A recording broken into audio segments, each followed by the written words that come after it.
Well, hello everyone. Welcome to day 90. Day 90, wow. So that, while it doesn't officially mean this is the third month or the final day of my first 3 months of streaming, it kind of feels that way because 90 has a nice ring to it. But yeah, we're getting basically close to hitting 3 full months of live streaming across YouTube, Twitch, and Kick. So thank you guys for all being a part of that fun journey. This is just the beginning, as they say, right? But welcome everyone. Thanks for being here. Oh, what's up? Yo, says L thing. I totally forgot. I restarted my computer. And as always, once I restart the computer, it's like there's all these like web page. If you guys could see my screen, I have so many Google Chrome tabs open, like on Streamlabs, Restream. I got my OBS. It's just like a lot going on here. So give me a second. Let me make sure to give L some PPs. Hold on. Streamlabs. Oh man, I also, okay, sorry, I'm just kind of going right off the rip, but I haven't streamed yesterday or the day before. So, but it was for a good reason. I was putting together the final kind of pieces of my dehancer video. So I finished the script. I did all the voiceovers. I filmed a bit of like fun little behind the scenes shots. Maybe I'll share it on stream as well, just to show you guys. And yeah, so anyways, all of that is kind of under wraps now. So I just needed the past couple days to, get everything done. Give me a second. Let me go ahead to the loyalty system. Oh yeah, sorry, I'm jumping around a lot. The other thing I was going to say is, man, Photo Elite, I don't know if you're here or when you get here, I'll have a chat with you. You got me super excited about this thing called StreamerBot, but unfortunately, I don't think it works on Mac OS, or at least it doesn't seem like it works consistently enough for me to trust it. So I got so excited too, because we were checking out how with StreamerBot you can do so many epic things. Anyways, in terms of like live streaming and having cool functionalities.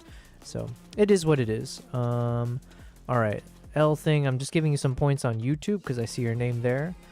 I just gotta find you on the Twitch side because I forget, L, you always like to gamble it all away, so your name keeps disappearing from this freaking leaderboard system.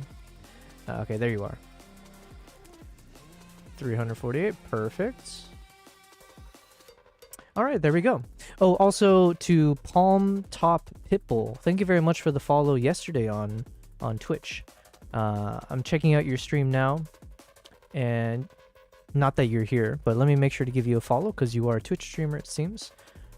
But yeah, thank you very much. I wasn't even streaming and someone followed me. Yo, can we make that happen all the time? That'd be epic.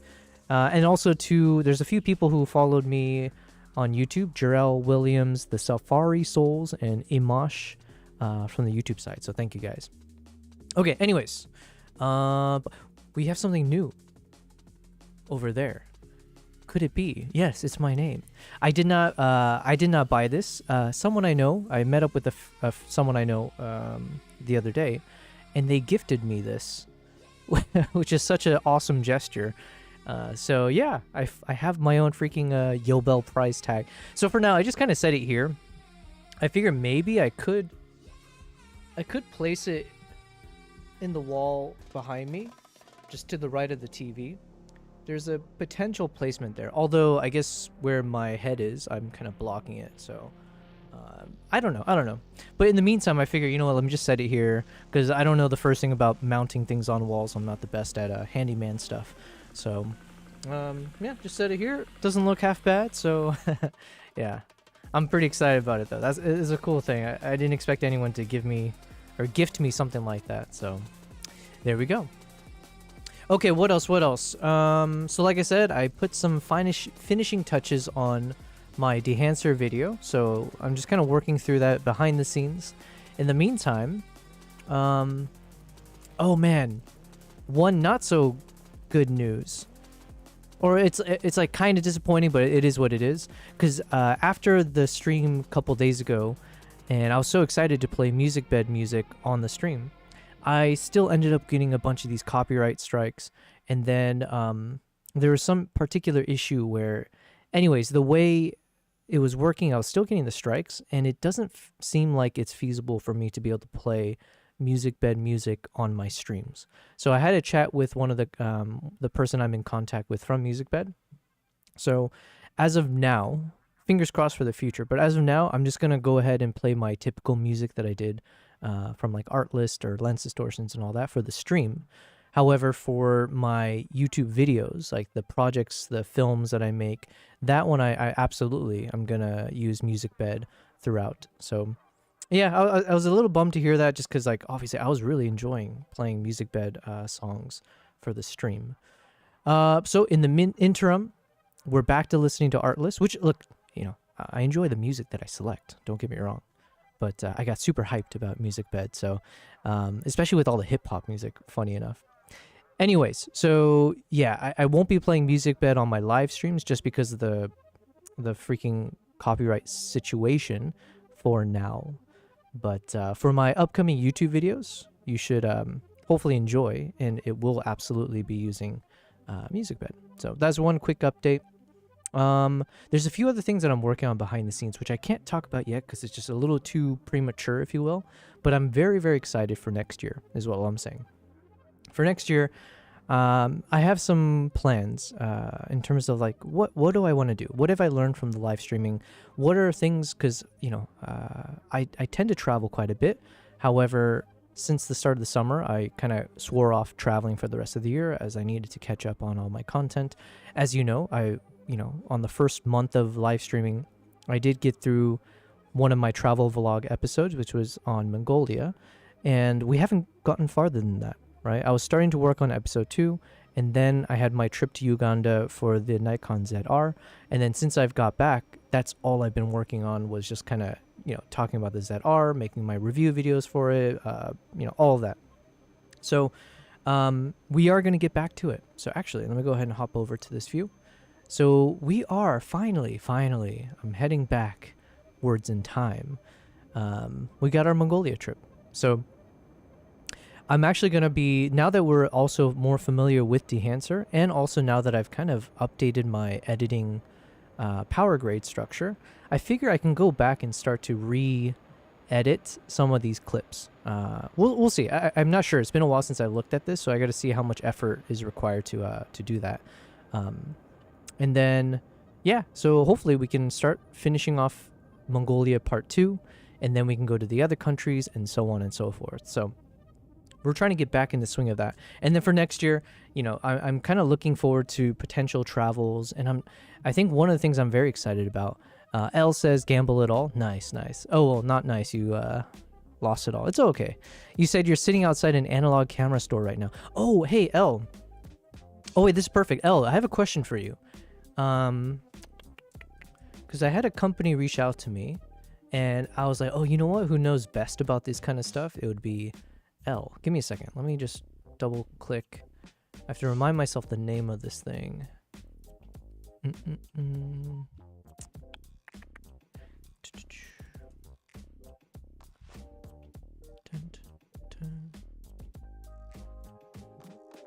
All right, L, I'm going to ask you if you know this. I'm assuming you know everything about like lenses and stuff. Are you familiar with the brand called Typoch? THYPOCH/DZO film. Let me just type it in the chat.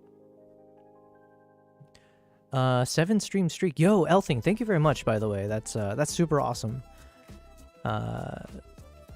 It's called Antonio Stasi. I've heard that word before. Or Antonio Stasi Classic Camera in Bergen, Norway. Yo, I do miss Bergen.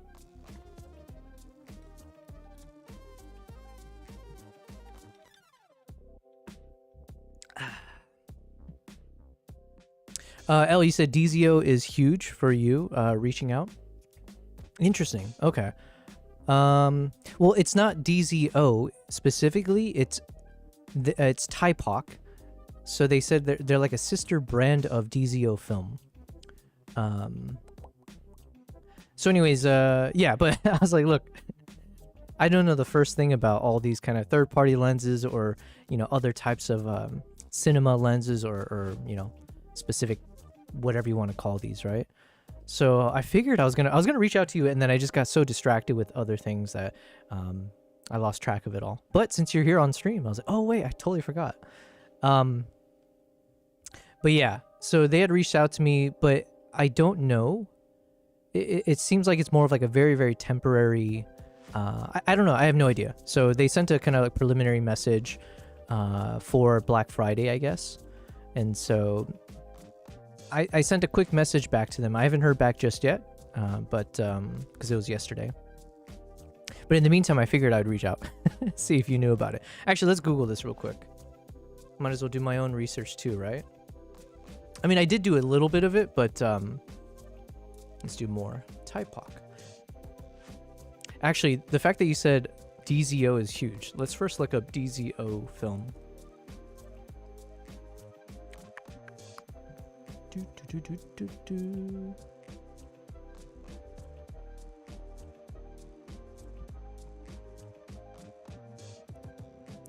All right, first I need my internet to work.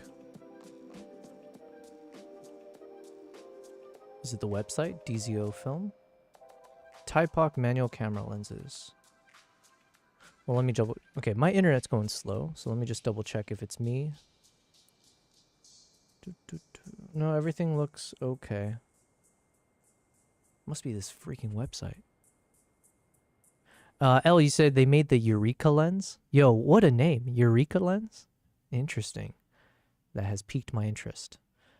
Oh, okay. Oh, the website was updated? Oh, no. The website's loaded, but someone needs to work on their website. What the hell is this? Okay, so we got DZO Film and TIPOC.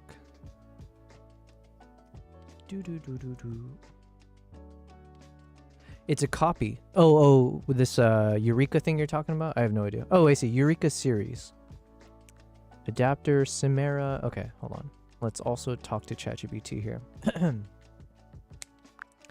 Hello, Amber. Welcome to day 90 of my live streaming journey. Now, I have a quick question for you. How much do you know about the brand DZO Film? And what do you know about the brand TIPOC? THYPOCH. Hey there, happy day 90 of your streaming journey. Congrats on that milestone. Ooh, look who showed up. So a bit about DZO Film. They're pretty well known in the world of cine lenses, especially for more budget-friendly yet high-quality cinema glass. They're often used by indie filmmakers and people who want that cinematic look without breaking the bank. As for the brand TIPOC, it's a bit more niche and probably not as widely recognized. It's possible they focus on a specialized market, or maybe they have a smaller lineup of gear or accessories. If you're curious about them specifically, we might dig in a bit more, but they're not one of the big names that jump out instantly. Okay, I was a bit distracted. Could you give me like one sentence for both of those brands? Absolutely. In a nutshell, DZO Film is known for making affordable cinema lenses that give a nice cinematic quality, and TIPOC is a smaller, more niche brand that's not as widely recognized. Got it. Okay, thanks. All right, I'm struggling with this freaking camera stuff. Oh, look, both of them showed up. What the heck? Wait, was Kimbap here the whole time? What's up, buddy? Look at this guy. Wow. They've showed up to work. They're learning. They're learning. Yes. What's up? We got Kevin in the chat and Espionage. Yo. What's up, guys? Hope all is well, buddy. Thank you very much, Espionage. Everything is always well. I don't think I ever have a bad day. Generally speaking, I don't have a bad day, so. Kevin says 90 gang. Yeah. Wow. Can you believe it? 3 months of live stream. It's been fun. It's been very fun, actually. Although I was a bit disappointed because I was like, I got so excited about that streamer bot features and stuff like that, but apparently it doesn't work on Mac OS very well, so we're gonna have to deal with what we've got so far. Elle, you said Vespid and Extract from DZO are great from what I've seen, and their Kata Zoom are good. Okay. So, oh wait, I was gonna ask ChatGPT. What is the relationship between TIPOC and DZO Film? Are they like Is DZO a sister brand to Typoc, and what exactly does that mean?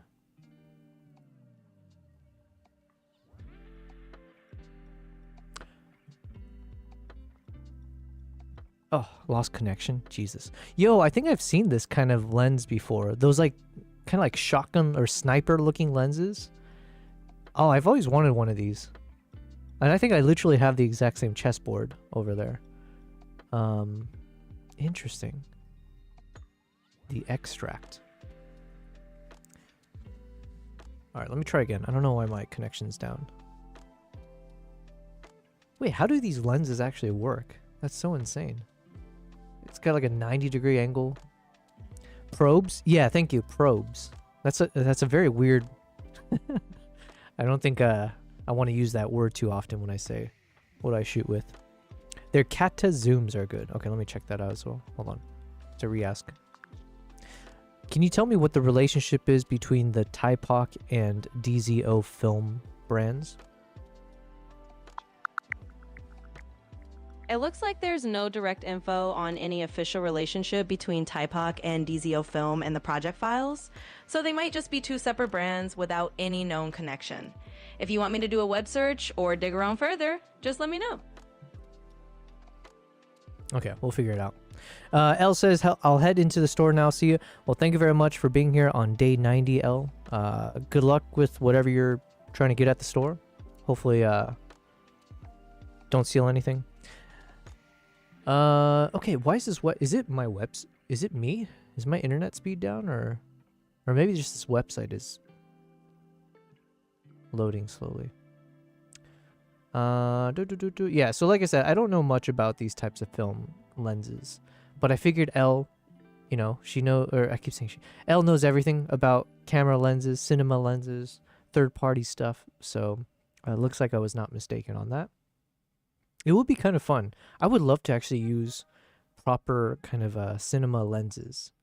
But like I said, as I'm planning out for next year, what are my plans as a content creator, as however I define myself? I do want to do some like film projects, right? I think this recent thing that I did with the Nikon ZR, it's absolutely kind of excited me for what can I do going forward.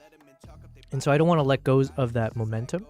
So yeah, there's just a few thoughts that I have of what I want to do for next year. But in the meantime, like I said, I have so much content that I need to catch up on. And we can also keep trying to stress test ourselves, build up better muscle memory and just better experience with like filmmaking and stuff like that. So anyways, here we are. We're going to start over with Mongolia episode 2. Let's just do a quick recap.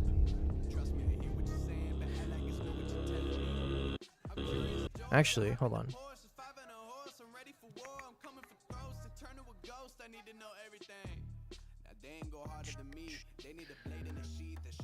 Let me find episode 1.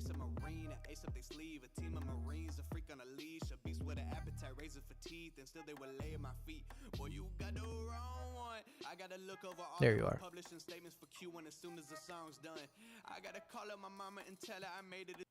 Okay, I just want to recap myself with our first episode.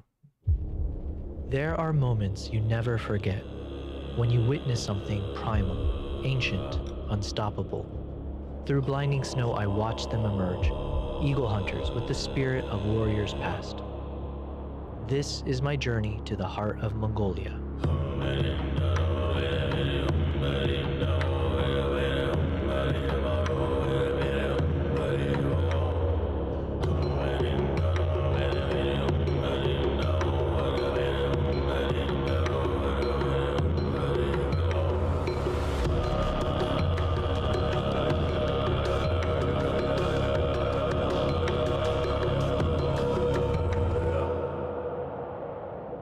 Okay. And then for the rest of the video, how did we do it? It was more like, hey guys, welcome, blah, blah, blah. So it was very much a travel vlog style as we go from step by step. And yeah, to me, like, personally, I love this. I was so proud of the kind of final product of this, if you will. So in one scenario, there's nothing wrong with, I guess, continuing down this road of saying, hey, we have a part 2, and for part 2 it's going to be the exact same thing, where I'm talking to the camera, I'm kind of just breaking down my diary of like, hey, this next day we did this and this and this until we got to the end of our journey. Nothing wrong with that strategy, if you will, or that approach, especially because for continuity's sake, why switch things up midway through? Why not just make episode 1 and episode 2 feel like it flows one after the other? So there's an argument to be made, I guess, to maintain that structure of a diary style, vlog style of like, chronological ordering of events. However, like I had been saying and stressing for a while now, not to say I'm getting bored of that. It's more just like I want to, especially while we're doing these things on a live stream, and part of it's like, hey, I want to keep pushing myself and seeing if I can improve or just test out different types of methodologies. So for me, that's where we had talked about, hey, for episode 2, I believe I can fit the rest of this trip into one episode. So that was one thing. So then it's like, okay, it's going to be a 2-part series. So for the second part, could I actually completely change how I do the storytelling such that there may be not even much of a voiceover from me? Possibly I need some in the very beginning, in the same way that we start off episode 1, where maybe I just need to give some opening words here about what we're going to, what they're going, as a viewer, what will you see from this episode? And then it'll kick into the typical trailer that we have, and then it goes off into our video. So with that approach, the thought process was that we're going to explore a few key pillars of the people of Mongolia, essentially. So each pillar, maybe we'd have some like key phrase that represents it, or like the themes of the people. Here, okay, I'm trying to remind myself what it was, but we have the fire small, the circle is wide. So what was pillar number 1? Something about like what? Community. There was a term, and this is where I have to, kinship. So the 4 pillars of Altai life. So something to that effect where we say like, hey, there's a few pillars about the people, and let's explore it through their songs. So.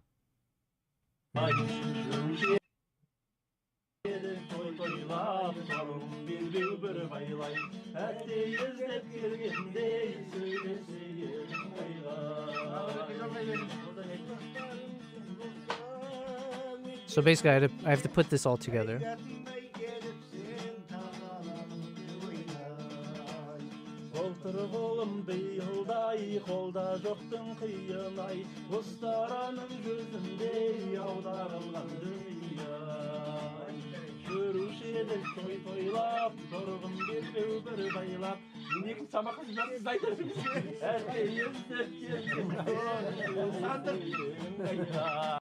Okay, and the other thing I have to keep in mind is technically, unlike what we've been doing with dehancer previously, these are all basically I've exported a bunch of clips and then I imported them into this project timeline, and none of these are raw footage. These are all whether it was NRAW, then I converted into what did I convert into? Probably like an Apple Pro, what is it, 422 HQ, something like that. Can I see? Let me see. Find a media pool. And I could always find the raw footage and replace all of this, but I don't know if that's worth the effort.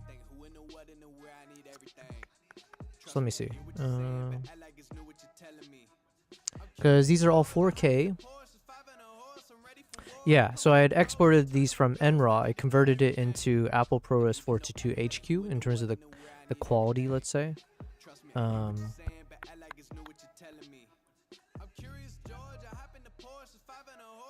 these are all in Rec 709. So if I use dehancer, so yeah, this means if I use I wouldn't necessarily follow the same format that I have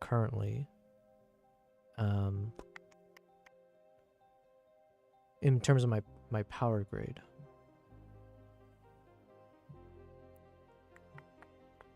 Unless I brought in some kind of raw footage, but it seems like most of these, I'm looking at the names here, they're all generally speaking, oh yeah, no, yeah, so all of these are in HQ.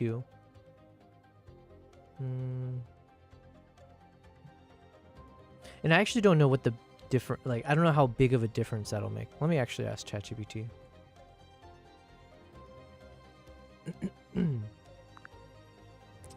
Okay, I have a quick question when it comes to dehancer, and if I'm using dehancer on footage that is in NRAW versus footage that is now in Apple ProRes 422 HQ Rec 709. If I were to use dehancer on the ProRes 422 HQ version, is it going to be a significant difference in terms of how much of dynamic range or color depth or ability to edit properly and do the color grading as needed? Yeah, that's a great question, especially when you're dealing with something like dehancer. So, in a single sentence, if you're using dehancer on ProRes 422 HQ footage that's already in Rec 709, you'll have a bit less flexibility in dynamic range and color grading than you would with NRAW. But overall, you can still do a lot, just with a little less room to push those extremes.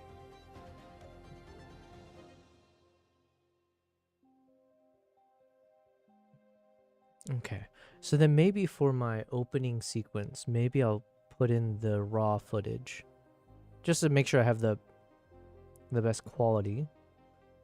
And then for this whole opening sequence, I don't know, that might be too much effort because that would mean I have to find each of these clips, find the key moments, and then replicate it. I don't know. I don't look forward to that. So, But the problem is I can already kind of sense I don't know if it's OCD or perfectionism. I can sense my personality type, if you will. I'm fighting myself because part of me is like, you know what? Just find each of these clips, get the raw footage, bring it in and recreate it. Even though I know the amount of effort to do that is, I don't know if you can justify it. Oh boy. Do I... Oh, you know what? Okay, let's just start with the first two. Okay. So where would my Mongolia... Oh, and also, maybe I can't even do this if I can't find the right... if I don't have the right hard drive hooked up anyways. I'm too lazy to do that. I'm not lazy when it comes to, like... I actually don't mind if I take each of these clips, find the raw version of it, and loading it into my project timeline and recreating everything. For some reason, I don't find myself lazy when it comes to doing that. I find myself lazy if it turns out the hard drive that has the raw footage is not connected to the Mac Studio right now and the effort to plug it in or find it. So, give me a second. Let me find this back up.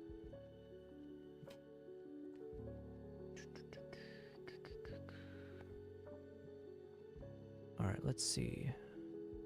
Looking for Mongolia. This is from February of 2024.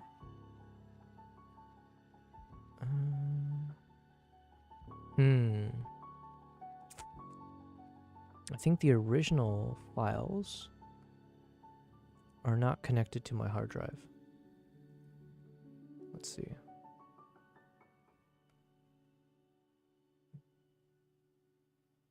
Oh, no, here it is. Here it is. Well then, do we do it? Okay, like I said, we'll start with these two first. So which day was this one? And then let's put it into a...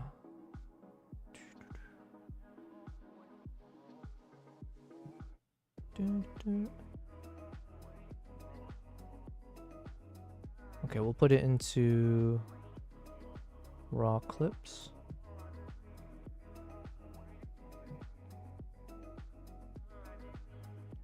Okay, technically they're all here somewhere.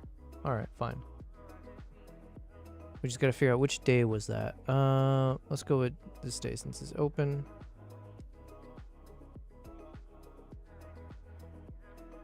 No, I don't think it's this day. So let's go to the next day.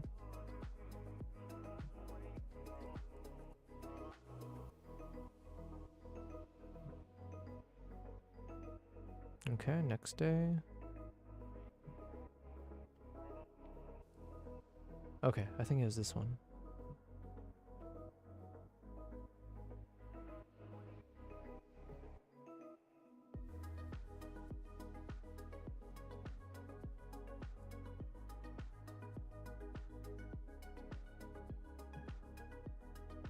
Oh, I'm an idiot.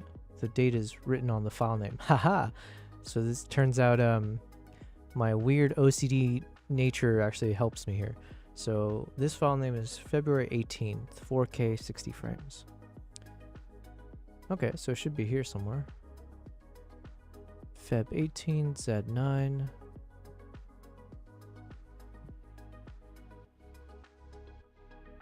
So do it by frame rates. How about that?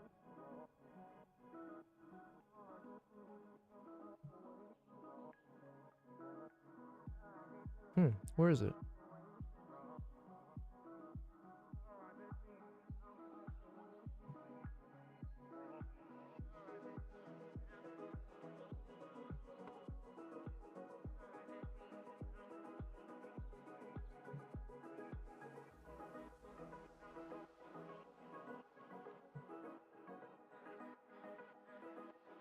I don't see it.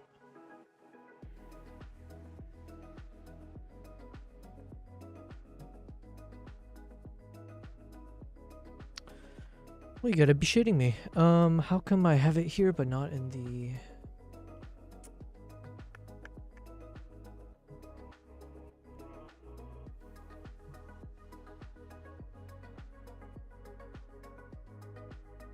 Maybe it was 120 frames?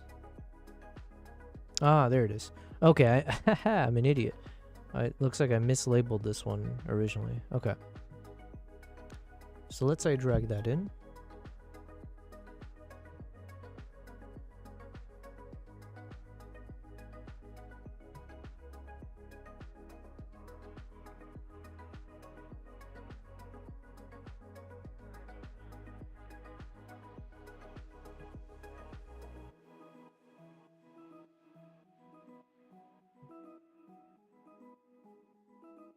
Now I gotta sync this up again. Jeez.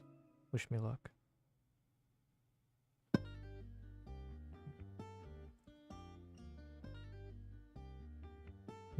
Okay, there should be a trick, right? Do I just do the opacity?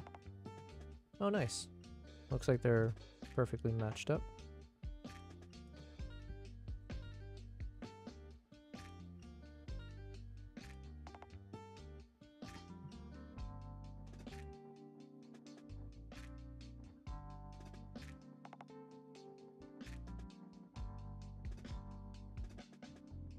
Okay, if this is correct...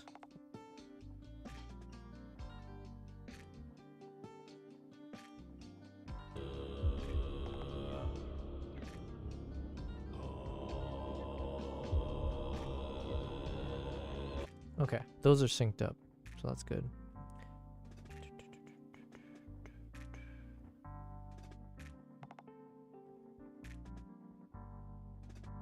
So now, let's go ahead and let's just work with this one. So now I can bring in my NRAW, apply grade.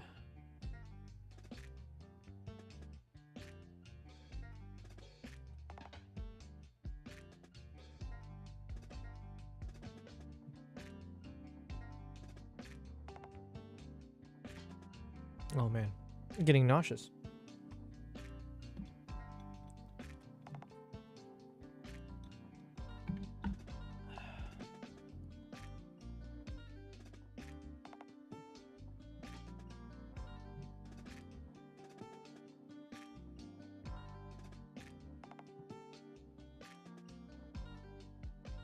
Okay, let's try dehancer now. Although, I guess we should do this in sequence, right? So let's say white balance is okay as far as I can tell. Let's adjust the curves a bit, maybe.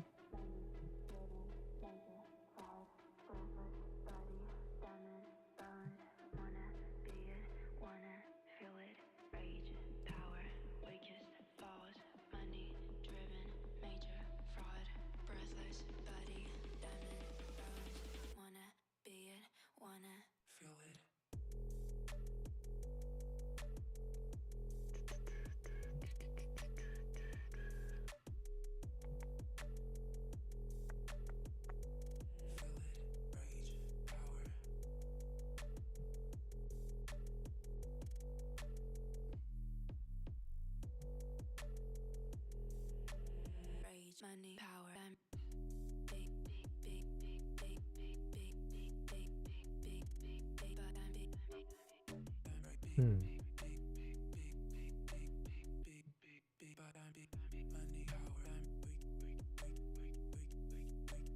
I don't know why, but like I got like super nauseous out of nowhere, and now I feel like super hot. It's like, why? What's going on? Whew.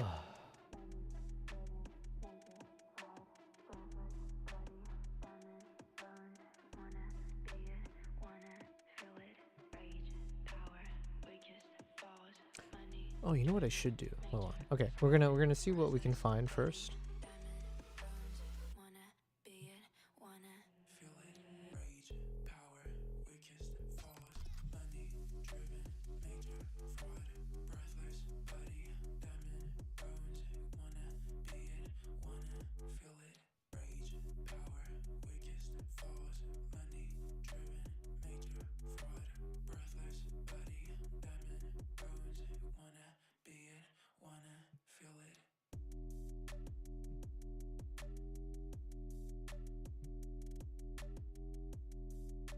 Okay, let's go with the Kodak.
Okay.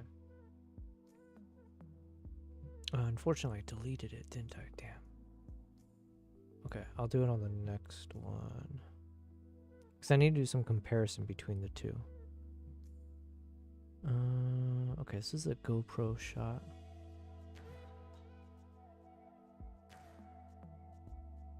This one, does it make sense to...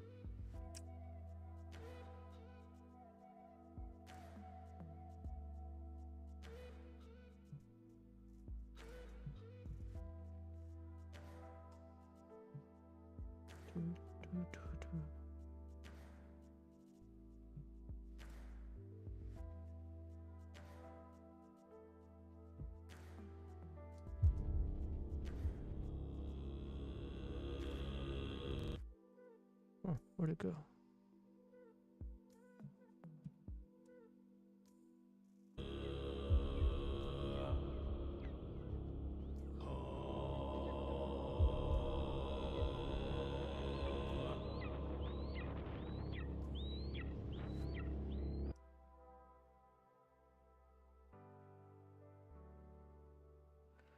Headache, headache. Ugh, headache alerts. Ellie said bought a $90 lens. Yo, what kind of lens are we talking about?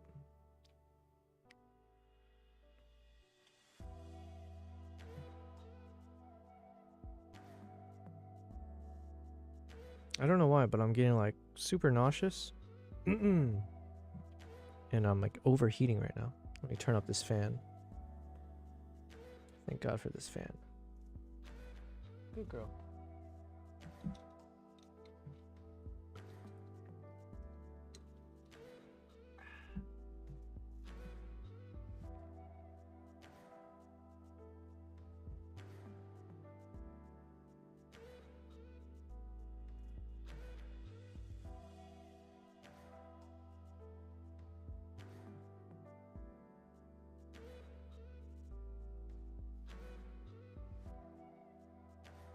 Okay, here's what we need to do. We gotta create a new version of this one. And then let's reset everything. Oh, I know. I'm doing the wrong thing. It's because it's overlaid. Oh, that's why. I'm an idiot. I edited onto the adjustment clip. Oh, shit.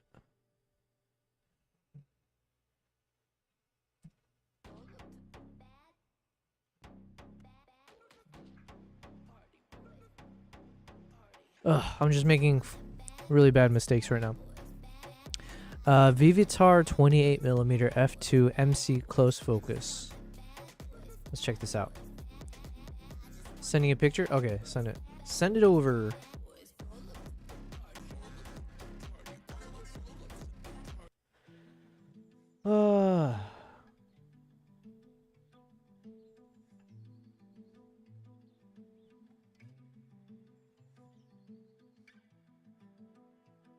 Oh, Obi-Wan Shinobi sent some cool photos. So did Conan.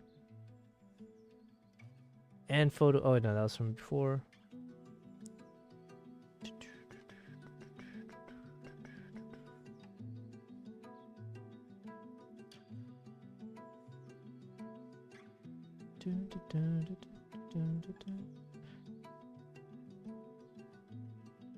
Wait, where did you send it? Oh, you're gonna send it. Gotcha. Okay, let me Google this as well in the meantime. Vivitar 28mm f2 MC close focus. Jesus. Could you ask for a longer name? 28mm f2.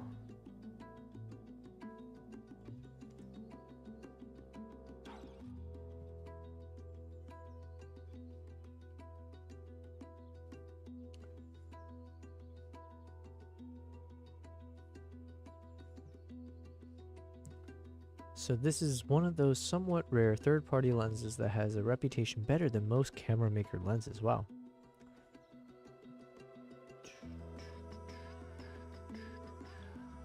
Is this like for full frame?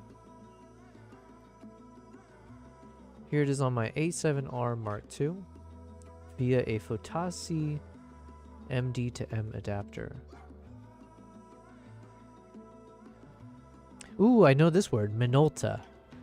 Now I know this word from dehancer. There's the Konica Minolta film stock profile.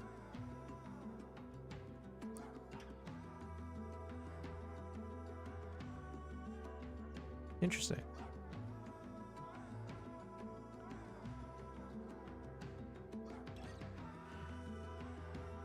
It's for film, adapting it to the Canon EF. Gotcha. Oh, you put it in the Hangout. Okay, let's see.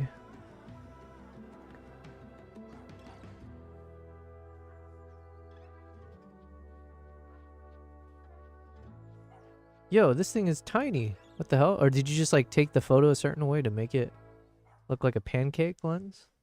Why does it look different from the other one? Oh, maybe I was Googling the wrong thing. Hold on. So it's a 28mm 1. Is it how I read that? 1.2? No. Because I think he said it's an f2, right? Hold on. I'm getting confused now.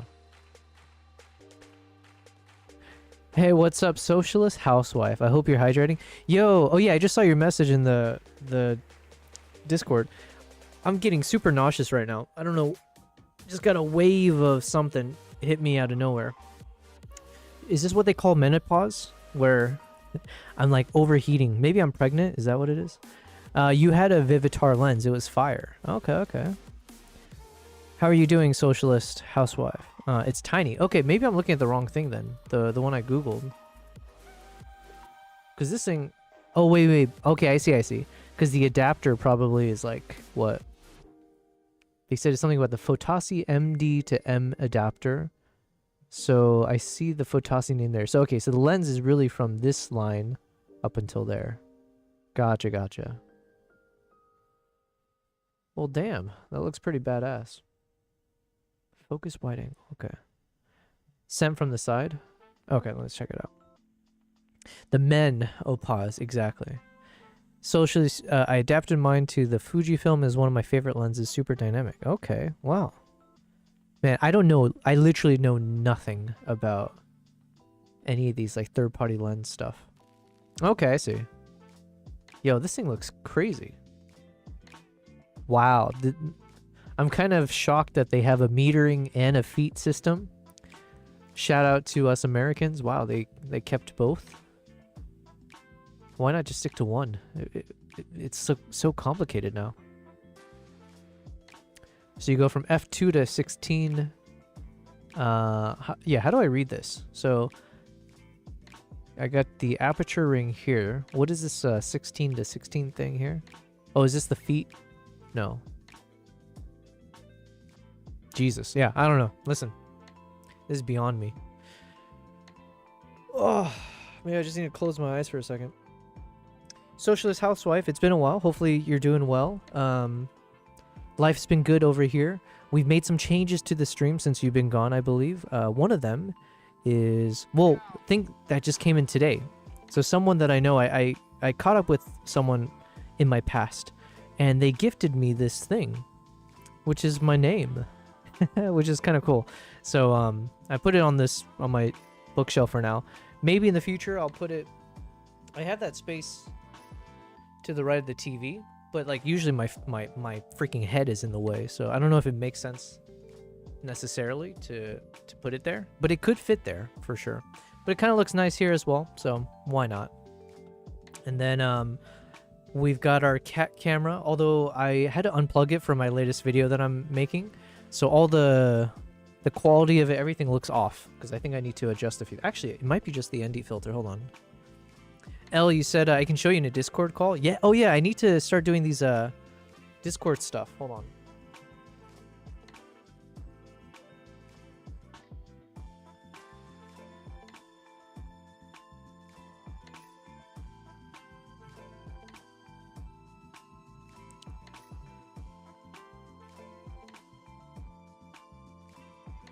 Yeah, so I unplugged my Z9 to make my next YouTube video. So now apparently I need to reset everything, or I messed with the settings.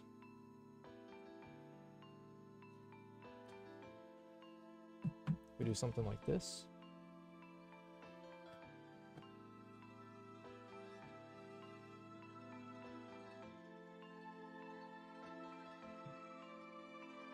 So now we're gonna get some pro level cat cameras. So that's been changed. This one is still the normal one, although I gotta readjust this. Where are you, Kimpop? There you are. Look at this guy. Yeah, Elle, you said you can show me in a Discord call. Wait, can I do a Discord video call? Because I was having issues doing the video call for some reason. Also, I don't know how to do that on a live stream. We're still new to this. You got gifted an adapter, bought a $100 lens. Nice. Well, good job. Come join me in a hangout voice. Okay, hold on. How do I do this?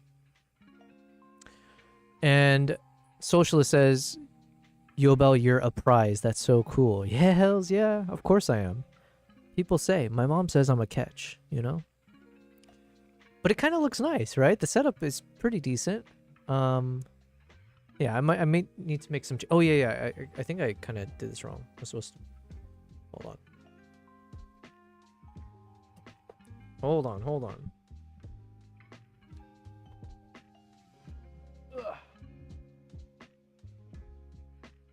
There we go. Okay, now the composition's better because obviously we get our little 5-gallon jug lamp, and then we got this guy there. Nice. Elle says, "Come join me in a hangout voice." How do I do that? Okay, thank you, Elle, for being my guinea pig. We had, I think, Cyronius helped me out before in Photo Elite. I see you're in hangout voice. So what do? I just click in this area. It says connecting.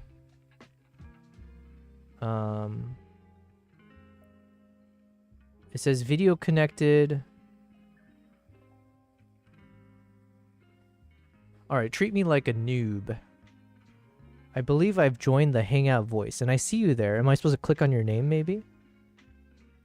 It says L is in voice. Open voice. Okay, do I click on that? Testing, testing. I was having some issue with Discord earlier, though, because there's a few people that I was trying to do Discord video calls with, and for whatever reason, it just wouldn't connect. So I don't know if maybe that's about to happen, but... Oh, yeah, I also need to download that thing. Yeah, it says failed to start camera, but is that because of me? Also, can you hear me? Or, man, I don't... How does this work? Voice and video settings.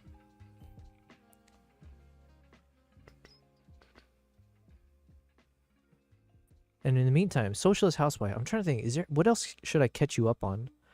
Oh, yeah, well, firstly, it's day 90, right? This is the 90th day of my live streaming journey, which has been pretty fun. Although I have toned it down a bit since I came back from that one trip.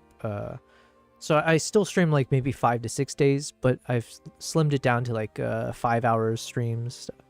I just need to catch up on a few things in life. Socialist says, poor Yobi. Yes, always. Poor, my physical body's deteriorating. Oh, also, I started going to the gym again, so hopefully taking care of my body a bit more. Because after a year of not going to the gym, your body starts to fight back, right? What else? What else? Testing, testing.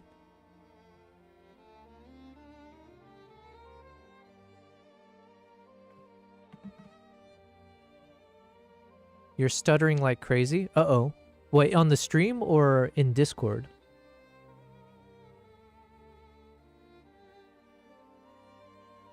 Okay, I'm going to disconnect from the Discord. And then if you can just update me where I made the mistake. But thank you very much for doing a bit of troubleshooting with me. That is one of the goals. I really want to figure out how to do the whole video call, voice calls during streams. So I know Cyroni's helped me out in the past. Hold on, let me turn on the fan again. Socially, she said, your Nikon event looks super fun. Oh, yeah. Did you see it on my Instagram? Is that where? That was super cool. Yeah, what to say on it? Just as a quick catch up. Yeah, I got to see my film on the big screen, which was like, honestly, top 5 moments, you know, in terms of like, I guess my passionate pursuits. It's got to be up there in terms of like achievements for me.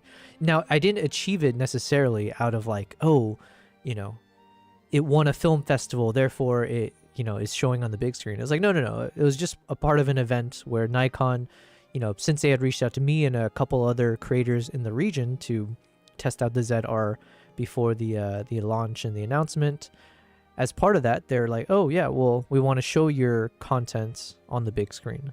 So there was no like, hey, you won something, therefore we're going to show this on the screen. But it was still really cool. Like, how many people have the chance to see your work, you know, on a freaking... Actually, I don't even know. How large is the screen size?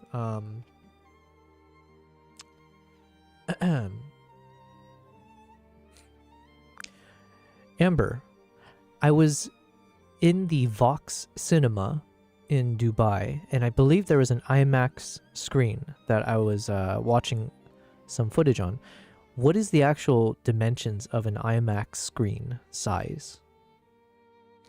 Yeah, so IMAX screens are definitely pretty huge, and they can vary a bit from location to location. But in general, an IMAX screen is often around 22 feet wide by about 16 meters tall, so roughly 72 feet by 52 feet. Some can be even bigger, but that's a pretty standard ballpark for a classic IMAX screen. Can you help me understand what is the math? Because I'm just a dummy, okay? But how does it work where if I had footage that was in 4K, or I guess if I export it into this DCP scope where it was like 2000 something by 1000 something, how does that convert to show on such a massive screen without losing resolution? Yeah, absolutely. And no worries, we can break that down simply.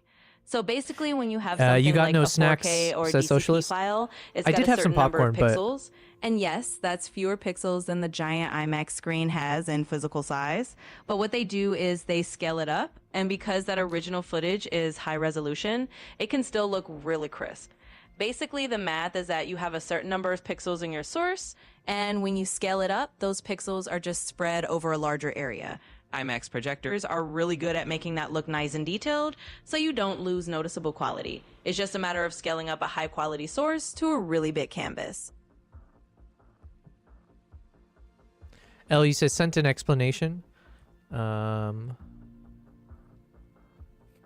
So when at f8, anything within that bracket is in focus. Thank you. Okay, let me check this out. Wait, Elthing, could you help me understand what went wrong with that voice call? I know in the past, Cyronius hopped on the call, and I was able to hear him all right. I think even on the stream, if I'm not mistaken. But then for some reason here, I couldn't seem to hear you or anything. I think he said something about something was stuttering. That was 2 minutes and 30 seconds of ads. You better be eaten. You know, I don't even know if I make money on... Like, do I make money on those ads? If so, is it, like, significant? I don't know. We're too small to really... Oh, something just fell. Ugh.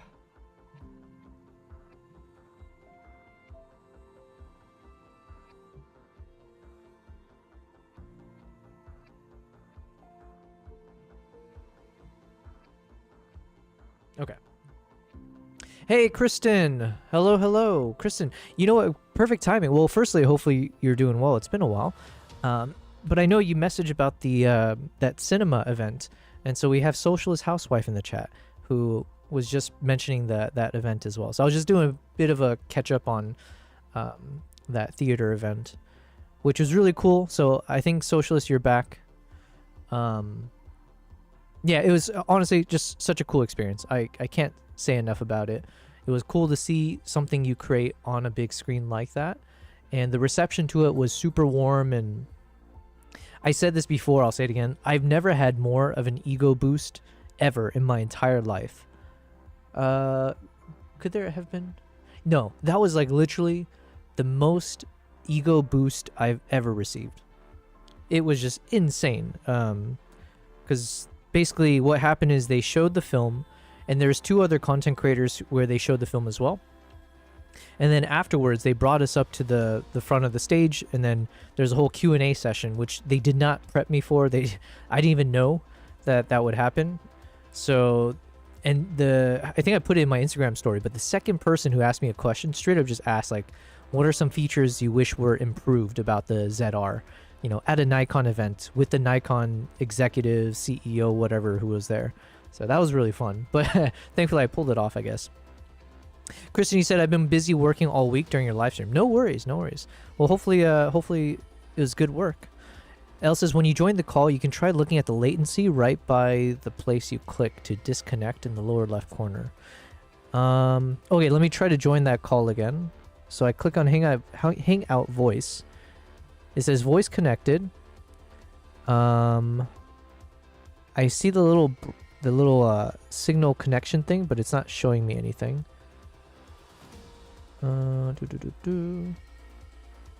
Testing. Okay, now I see it. It's showing me 5000 ms, and it's in the red. So I'm assuming that's not a good thing. Testing. Yeah, because I can hear something briefly coming through.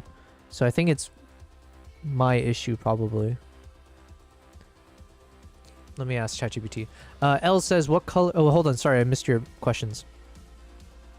Kristen says, it was bigger than my 70 70-inch TV. I second guessed myself what the 2 apostrophe is. Yeah, L, I think I can kind of hear you, but it's stuttering for sure. So I think it's on me. Let me disconnect. I'll ask a question to ChatGPT to see if it can fix it. It was bigger than my 70-inch TV. Told you that the picture quality was amazing even on that bigger size screen. Well, thank you very much. What was your answer? Oh, man. I do have it all recorded. Someone filmed it for me, but TLDR, I think I went with like... Oh, yeah, I just said that I wish there was a second memory card slot for the CF Express Type B cards. So that way I have a bit of redundancy. So let's say if I'm filming something, I know for like most professionals, they prefer having 2 card slots where you can have a backup, you know, film recorded onto the second card just in case something happens. If it gets corrupt, you have an additional one. To be fair, and I hope I said this in my answer, I have yet to have an issue with any of my memory cards or with any of my Nikon cameras becoming corrupt. So maybe that's an issue of the past, if you will, or maybe the quality of these things just are getting better and better. Now, they do have an MP4 video file that's created somewhat like a proxy to the RAW, but obviously it's not the same quality. So yeah, so that was like my main issue I mentioned. So hopefully that was, yeah, it is what it is. 5 seconds delay then. I'm on 4G connection. Oh yeah, let me figure out what's the issue. And then also you were explaining, so basically if you put this in F8, you said, so when at F8, anything within that bracket is in focus.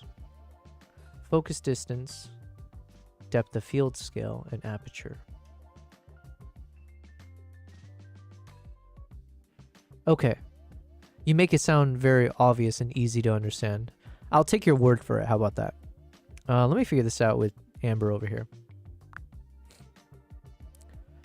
Amber, I'm on a Discord. I'm on Discord at the same time that I'm live streaming, and I have this area where you can do like a voice call, so people can hop in to do voice calls during the stream.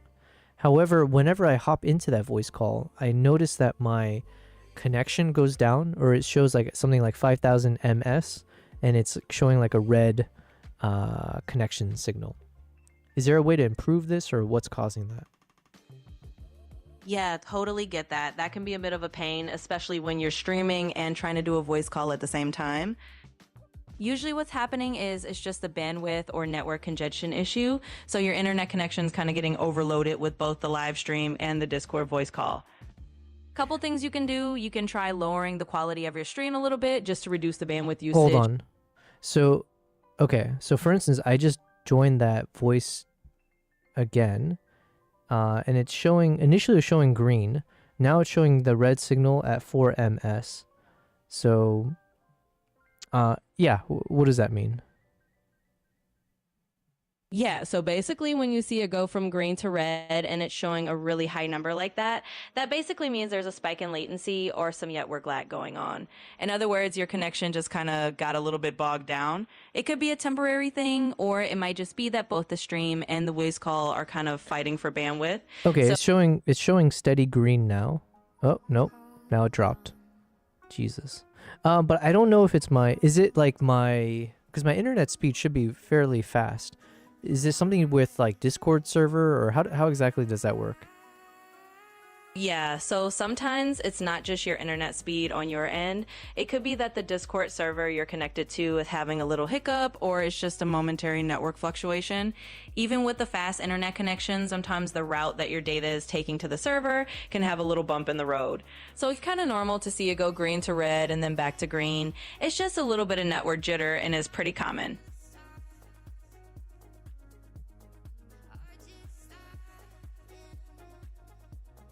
Okay, I have no idea.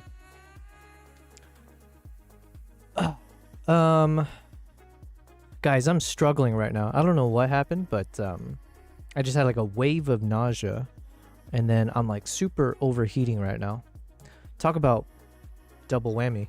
So I got this fan that's like blasting my face, but even then, I think it's also the headphones are causing issues. So the headphones aren't helping much because it's keeping all the heat near my ears. Oof. All right, we'll see if this helps. Ugh, water? Oh, yeah. I should do that, shouldn't I? Well, no, I was drinking earlier too, so to be fair. But I do forget.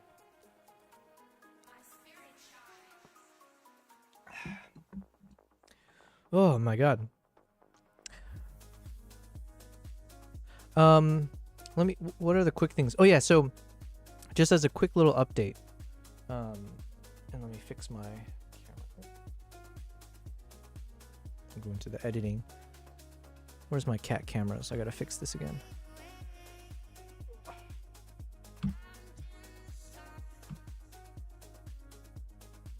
Man, okay.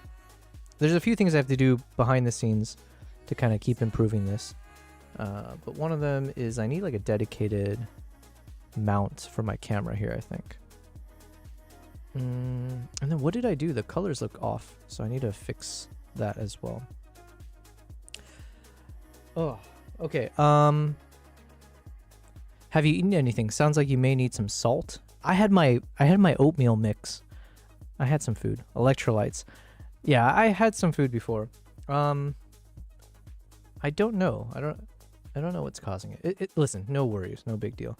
What was I gonna say? So I didn't stream the past couple of days because I was working on my next video. Oh, maybe I can show that. Hold on. Let's go to projects, dehancer review. So this is basically hopefully almost done, or at least all the clips should be done.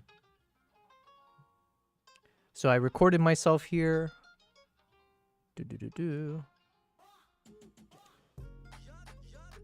This time, yeah, so, oh yeah. Okay, sorry. I'm just kind of all over the place right now. Let me put this back on.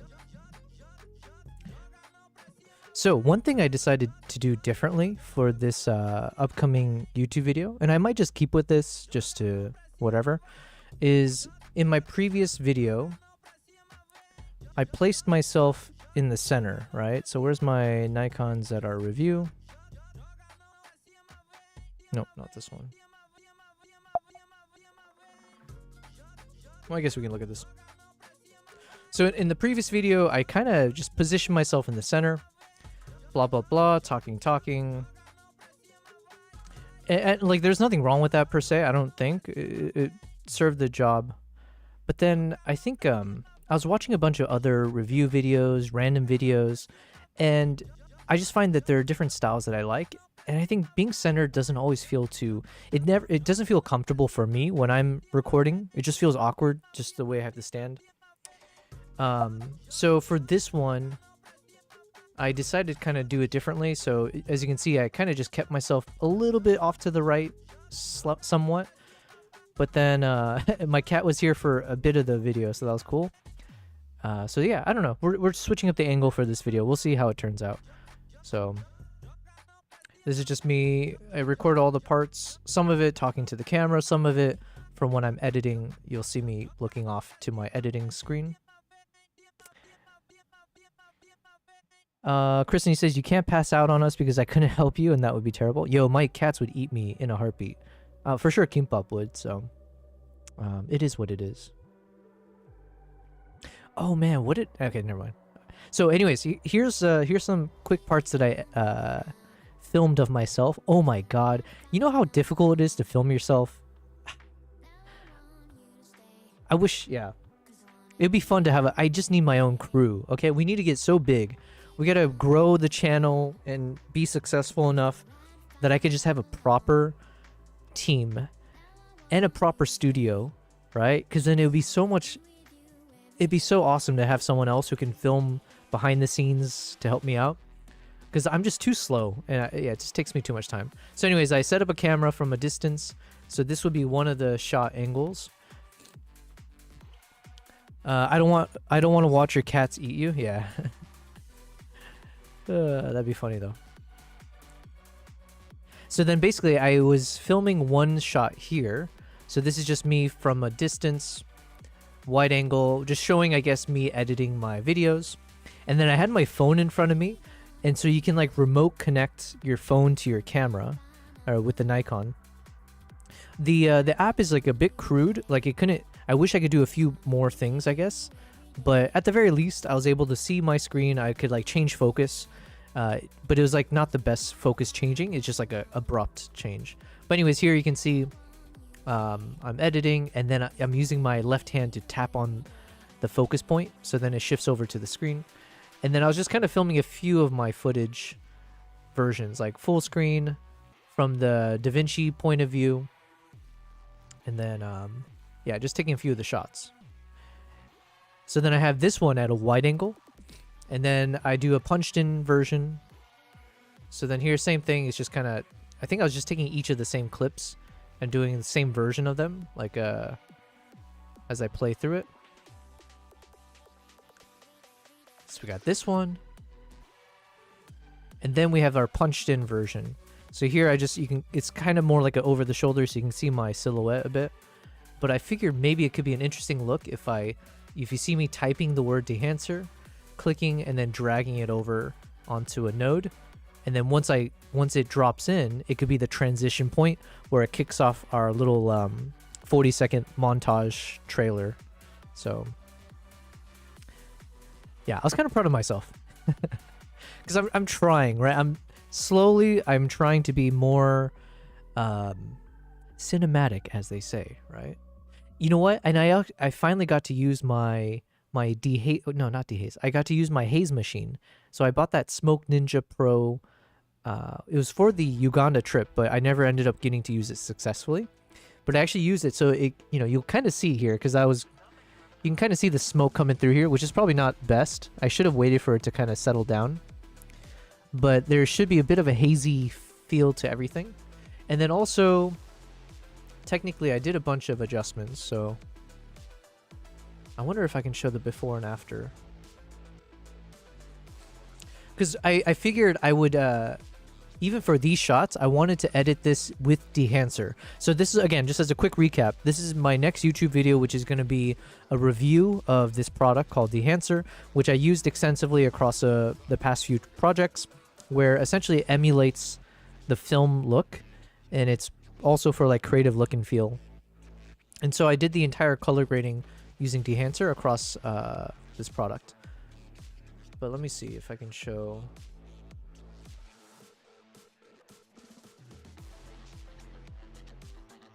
Let's see. Yeah, so something like this. So this is the original shot, if you will.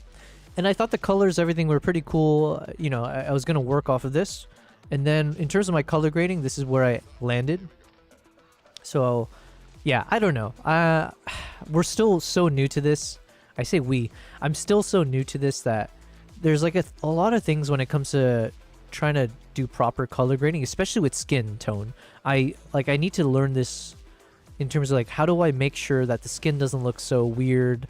And here, obviously, we're going with like a weird, you know, you got like a warm colors coming from the right, and then I have this more like bluish tone coming in from the left. So I don't know. This is my attempt at trying to have a bit more of a creative look to it. So here, I think it looks a bit better, probably. So my hope is that basically between these three shots, I have like an opening dialogue where basically I say something to the effect of like, hey, so I've been chasing a certain look where I can turn my travel footage into film, right? How do I, you know, I need something that can help turn my footage into something that feels more like a film, that feels more impactful. I tried not to say the word cinematic because I think it's overused now, by me especially. But that was like the problem statement at the start of the video will be me saying like, basically my problem is I'm trying to find how to be better at color grading, how to find a certain look that will amplify my clips to turn it into something that's, you know, more transformative, if you will. And the answer is dehancer, right? So that's where it's going to lead into, well, I think I found a tool that can actually help me do that.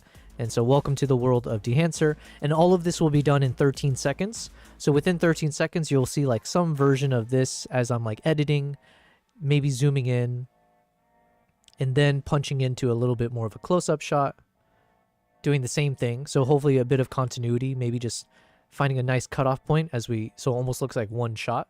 So maybe like mid yawn of the chimp, or not the chimp, of the gorilla.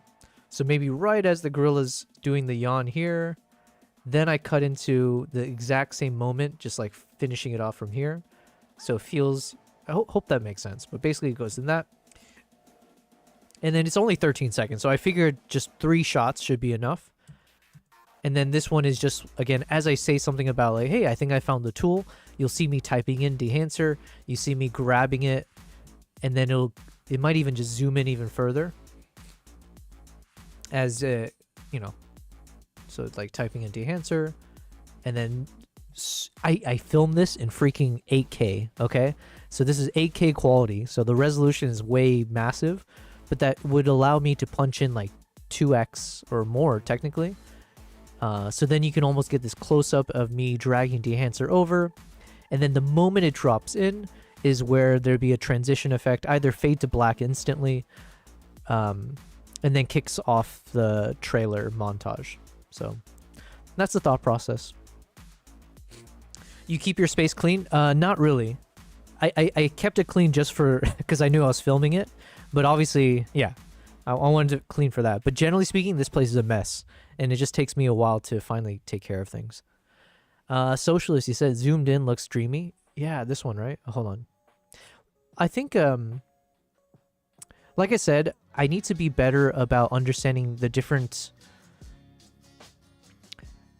like the different temperatures, the different lighting techniques, where to place the lights, all of that, right? Because it's a little bit weird in some ways. There's like a very harsh, maybe harsh is the wrong word, but there's obviously like a cutoff here. Or like a, I don't know what you call it. But you can see the moment where it shifts from orange to blue.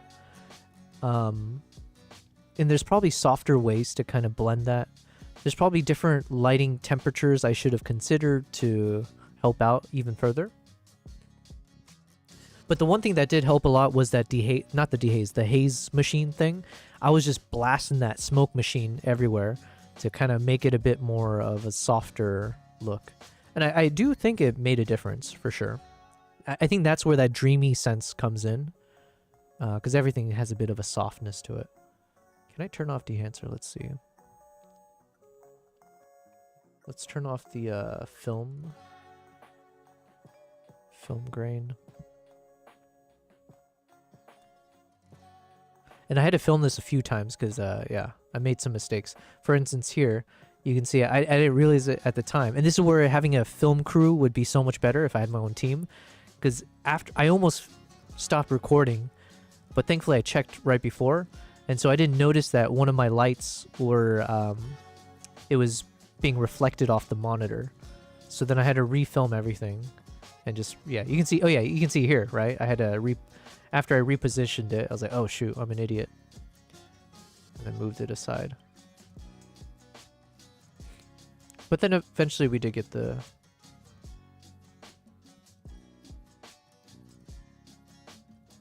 Yeah. You love that depth of field? I think I think this was filmed at 1.2 aperture. Oh man, now my nose is running. Man, just like today's not my day physically. I did go to the gym again, so I worked out legs. I don't know if that made a difference, but yeah, so I filmed this at f1.2.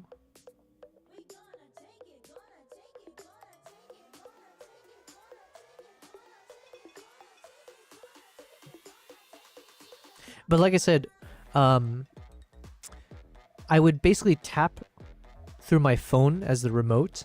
I would tap here, so then it would refocus to the monitor screen, but it does it so abruptly. Like, it doesn't allow me to do the slow down focus point, right? So I think you can see here. Let's see. Yeah, see, it just does that quick jump, which is, I wish I could, yeah, I wish it would do it slower, so then it's a bit more of that creamy effect, if you will.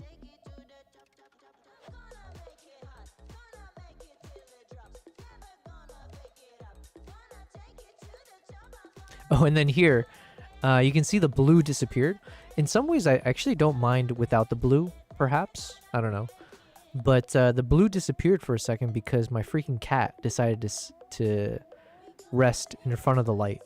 So, yeah, it is what it is, right? Socially say you should take some rest if you feel poorly. 1.2 is your wet dream. Yeah, 1.2 is it is fantastic. It's a nice. It's a dangerous space to be in, right? Because you're gonna misfocus quite a bit.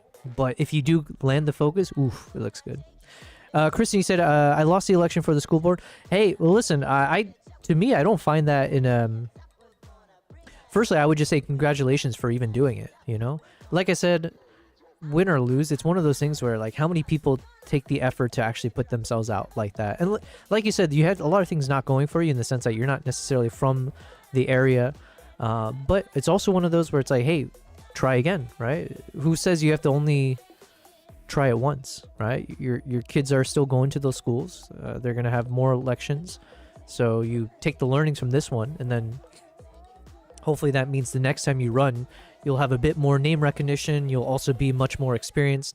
And I think, Kristen, if I remember, you said something about the people who are running it kind of messed things up, where you guys had to do more manual effort because they forgot to do something, or point is, I'm very, not that you need me to say this, but I'm absolutely proud that I'm very proud of you, and congrats for doing that. Man, I make this comment every once in a while, but I think one of the things, and maybe it's a sign of like, not necessarily maturity, right? But at least for me, I feel that way, where I feel like a lot of people growing up, they don't end up being tested. They don't go through enough adversity. They don't go through enough rejection in life, like losing, defeat, whatever it is, right? And I feel like every time I got rejected in whatever capacity in my life, which is a lot of things, especially in sports and just whatever, every single time that happened, in hindsight especially, were such a blessing, because each time it like builds an extra notch of like resilience, and just the level of like your mental fortitude just becomes that much more resilient. And I think a lot of the stress that I deal with these days, I'm able to handle it the way I can because of all of those things that just keep adding up over time. So anytime I go through something where it's like, oh my God, some kind of adversity, I like low-key get a bit excited, in the sense of like, I know what this means for me in the future, because it's like, oh, here's another moment where that little bit of rejection or loss or whatever, defeat of some sort, is just going to be that fuel that takes you to the next level. So yeah, Socialist says, go Kristen, failure is the first step to success. So basically, Socialist said in one sentence what took me like 5 minutes to convey. It was a write-in vote, and my name isn't a common spelling. Yeah, I think so. That's what I'm saying. Like, listen, I'm also a big fan of like, you know what? While there are justifiable excuses and like things that were going against you, at the end of the day, just like take it on the chin. It's like, hey, I could have done better. I could have done worse. Here's where the chips fell. Here's the kind of the challenges that I had to face when I was running. Some things, that when you run again, some of those things hopefully won't exist as a problem next time. Like, this write-in concept. Yeah, like it's just, boom. It builds character. Yeah, exactly. I genuinely feel like not enough people. I'm curious for the new generations. I don't know, actually, with COVID and stuff, I have no idea what that's going to do to people's like all the kids' psyche. But for me personally, that's why I'm a big fan of like sports, competitions, stuff like that. Friendly competition, hopefully. But yeah. Oh, I also went to my psychiatrist. Oh wait, I think I might be missing. Hopefully I didn't miss any appointments. I went to the psychometrist. I think she was saying like she doesn't think I have ADHD, but we have to do a few more something or other, like some kind of exams. Oh yeah, I have to do a actual questionnaire thing, so we'll see. Ugh.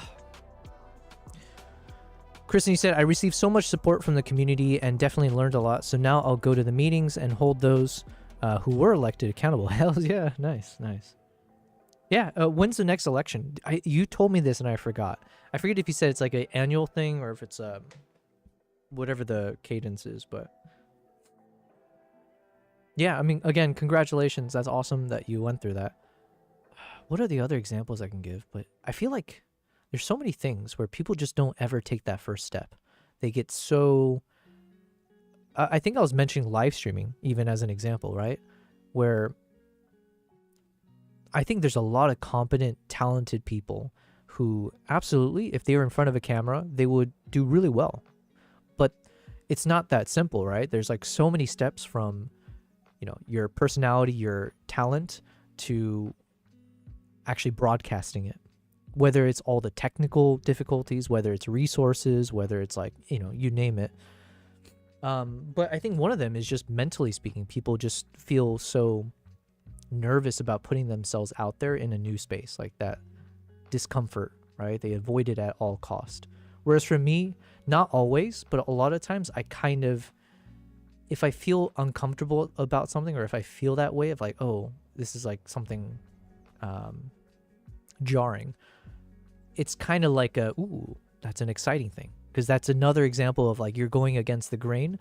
If I'm feeling discomfort about taking a step in certain directions, I'm probably the average person in that same sense where like, okay, that means most people also feel that discomfort about putting themselves out there for XYZ action.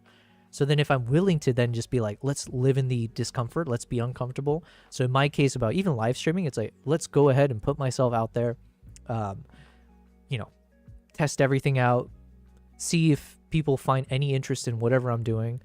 And if nobody gives a shit, well, that's the reason most people don't even try. But I feel super happy that I have. It's not like, again, we're not like a big ass streamer. It's not like we're hitting some crazy marks or anything. But I feel so much more comfortable doing this. And I actually am very excited for next year. Like I said, I keep alluding to, I have some interesting thoughts, interesting collaboration concepts that I think I could pull off because of my circumstances. So yeah, I think for next year, I'm very excited for some of the live stream stuff as well. Kristen said it's a 2-year term. Okay, nice. Yeah, and almost it's like, oh man, if I were you, I'm so excited now because it sounded like you were also fairly rushed when it came to putting yourself out there for this campaign cycle.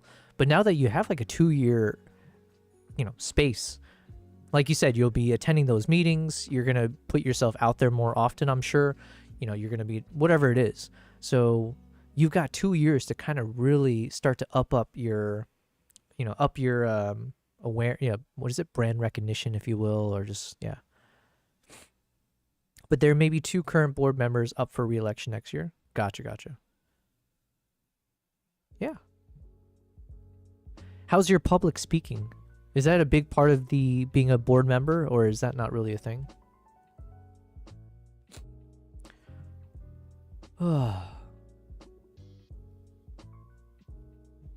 Okay. It was definitely rushed. There was no meet the candidate night for a Q&A either. Yeah, see, okay, not to... I don't like to necessarily make it all as if like, oh, it's all their fault or whatever, right? Because I think sometimes that's not a good... Like, if I had close friends, I don't want my friends to be, what's the term, right? I don't want... Is glazing me up? Is that the right way to say it, or is that too weird? Yeah, I don't want my friends to always just, like, have my side. I prefer my close friends to be the ones that can actually tell me the hard truth at times as well, and give you the moments of like introspection, or, you know, hey, you should have done this better, or you know what, you had to deal with this problem, but so did everyone else. So you can't necessarily rely on that as a crutch. You should be like, okay, even with all of these challenges, what could you have done to kind of taken you over the edge? Like, what would have actually allowed you to win this cycle, right? Even though like your back's against the wall, it is like super tough and everything, there's a world out there that you could have won.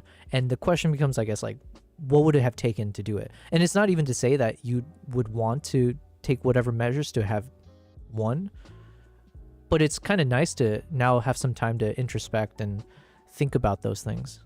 So I would be speaking in public. I would definitely be nervous. Yeah. So, I mean, maybe this is like, okay, now here's your chance to practice a bit more. Man, public speaking is one of those things where some people are born like some people are born to be in the spotlight. There's like a thrill that they get from it. Their nerves kind of calm down and they're just like in the zone. And I'm always very jealous of that type. I'm like, my adrenaline's pumping. I'll be like shaking almost from like the extra energy at times. And I ramble even more than I normally do. So it's just one of those like practice makes perfect for sure. And I'm also the type where, generally speaking, if I'm going to do some kind of public speaking, I want to like way over prepare. So like I'm trying to remember all the lines. I'm trying to like, it's almost like you close your eyes and you're imagining if someone asks you certain questions, how would you act in the spot? Because otherwise my brain will freeze and all of that knowledge just kind of disappears, right? So for me, it's just about muscle memory and just doing practice. There's no shortcut for me when it comes to public speaking. But nowadays, like even that Nikon event where they just, oh, by the way, we're going to call you up and there's going to be a Q&A and stuff like that. And that theater was packed. I was like, what the, I didn't expect anyone to be there because I thought it was like, oh, some private, Nikon's just doing a fun little showing. But even though I was absolutely nervous, but it wasn't like the same kind of nervous of like panic nervous. It was more just like, oh man, what am I going to say? Because I it's been so long since I made that film. My memory's not going to be fresh in terms of like, whatever. So, but like I don't have that same level of panic anymore. So, Kristen, you said my first solo competition singing in front of a crowd of about 200 to 300 was when I was 9. Oh, okay. So sorry, I'm preaching to the choir, pun intended. Singing in front of a crowd, I don't get too nervous, but speaking is different. Sure. Just watching your clip on stage made me sweaty and stressed. Yeah. Here's one thing I will say about myself, like not to, keep whatever, but one of the things that I do genuinely feel I can do a good job of, even though I won't be the most succinct, even though I won't be the most poised, is that the right word? The thing I can do a good job of is just be ridiculous. I can be very goofy. I don't take myself seriously. I don't treat myself seriously, whatever. So in some ways I am able to resonate with certain people in the audience because I just kind of speak my mind. I kind of riff, but in a way where it's like, look, don't mind me. I'm just having fun. It's kind of like being a class clown. I used to be, you know what? I used to be a class clown back in the day. Not throughout my entire childhood, but a few of those years. Yeah, I would like to think that I can keep things fun. So there was at least that people were laughing with me, hopefully, when I was saying some of the most ridiculous things on stage during that thing. Anyways, okay, my head is still spinning a bit, and I'm clearly not being productive right now. I'm just like, just staring at this shot here. So I think this is probably a sign that I should probably end the stream for today, just to get a bit of rest. I have to do a bunch of work still, so it's not like I can fully rest, but I'm probably not making myself feel any better by talking and doing all this back and forth. So maybe, you know what? Maybe I just need to also step away from the computer screen because there's just too much going on. I'm hopping around. So, yeah. So let's go ahead and say thank you guys. I didn't expect day 90 to be cut so short, but keep in mind day 100 is going to be coming up soon. Oh yeah, and what I said for day 100, I'm saying this as if like, oh guys, you're welcome. Like you guys, there's such a big prize coming up for you guys at day 100. The only thing that I can think of for day 100 is I'll show you guys how long my hair is. Wow. So maybe we'll do some streams where I literally just don't pony up the hair, and that's about it. So not really the most amazing, impactful thing I can give you guys on a day 100, but there is that. So for those of you who look forward to it, and then I think I did say, and this one I will hold to, if we get to a point where we're like getting consistent viewership, I forget what number, I don't know what's considered good, but let's say if we, maybe it's like that Twitch partnership, right? Because I forget what the number is for that. If we ever hit that level, then I'll actually shave my head, right? So I'll bring my friend over, someone, I'm sure anyone, my neighbors probably be open to it.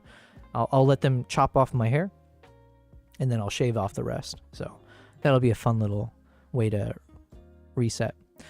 Christine said, I have to take my mandatory reporter for, I don't even know what that means. You have to take your mandatory reporter for adult abuse today. Have a great day. Hope you feel better. Well, thank you. Good luck on your mandatory reporter for adult abuse. I'm still kind of, I'm hearing the words, I'm seeing the words, I'm processing the words, and then it's all going into like a black hole because I have no idea what that means. But it sounds like something serious. Maybe, I don't know if, yeah, I have no idea. Good, best of luck to you for whatever this adult abuse mandatory reporting entails. But thank you very much. I do, yeah, I appreciate it. Hopefully I feel better fairly soon. And yeah, I'll be back tomorrow. Actually, no, I might take tomorrow off as well. It's a Sunday, so we'll see. Either way, thank you guys. You're a mandatory reporter for dependent adults. I work at a nursing home. Sorry, no, I know about the nursing home. I just didn't know what this concept of a mandatory reporter. I'm not familiar with that term, but I get what you're saying. I got you now. Okay, thank you very much. I gotta maybe take a quick nap or something. We'll see.